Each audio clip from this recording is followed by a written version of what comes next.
भारत एक ऐसा देश जहां ईमानदारी और भ्रष्टाचार के बीच की जंग सदियों से चली आ रही है। आज की यह कहानी है एक आईएएस अफसर आरव वर्मा की और एक भ्रष्ट मंत्री सुरेश यादव की।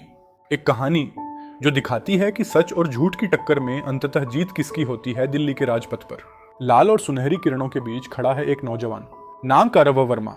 अभी अभी उसने आईएएस की कठिन परीक्षा पास की है। देश के सबसे तेज दिमागों में गिना जाता है यह नौजवान।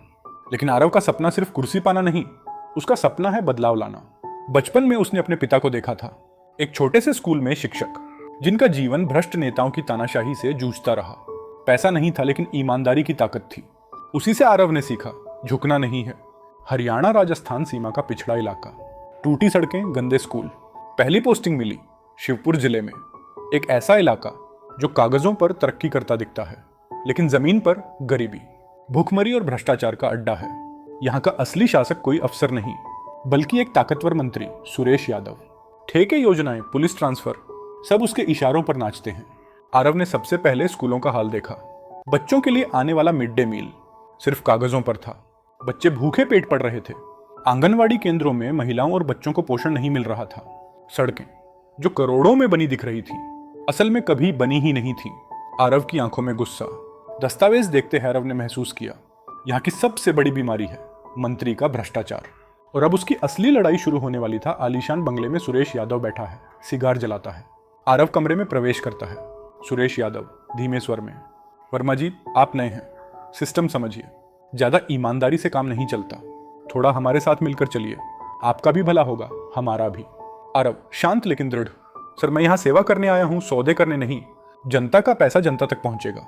सुरेश यादव का चेहरा लाल, गुस्से से सिगार बुझाता है। यही वह पल था जब ईमानदारी और भ्रष्ट सत्ता की जंग खुलकर शुरू हो गई।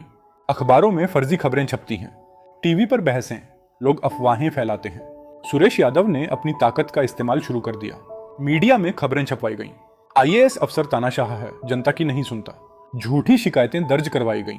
पुलिस और अफसरों पर दबाव डाला गया कि आरव का साथ न दें, लेकिन आरव डिगा नहीं। उसने जनता से सीधे संवाद करना शुरू किया।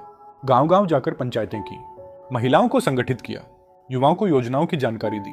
महिलाएं तालियां बजाकर समर्थन करती हैं, किसान जयकारे लगाते हैं। धीरे धीरे जनता को समझ आने लगा, यह अफसर अलग है। आरव रात को टॉर्च लेकर टीम के साथ निरीक्षण करता है। एक दिन सूचना मिली, ग्राम विकास योजना में करोड़ों का घोटाला हुआ है। कागजों पर पुल और सड़कें बनी दिख रही थी, लेकिन हकीकत में वहां सिर्फ खाली मैदान था। आरव ने रेड की तो कैमरे, सबूत, तस्वीरें सब रिकॉर्ड किया। यह खबर मीडिया में फैल गई। पहली बार सुरेश यादव कटघरे में खड़ा था। सुरेश यादव मुख्यमंत्री से मिलता है। सुरेश यादव, अगर इस अफसर को नहीं हटाया गया तो मैं इस्तीफा दे दूंगा। सोशल मीडिया ट्रेंड, लोग सड़क पर उतरते हैं, सेव आईएएस आरव। लेकिन जनता अब आरव के साथ खड़ी थी। सोशल मीडिया पर सेव आईएएस आरव ट्रेंड करने लगा।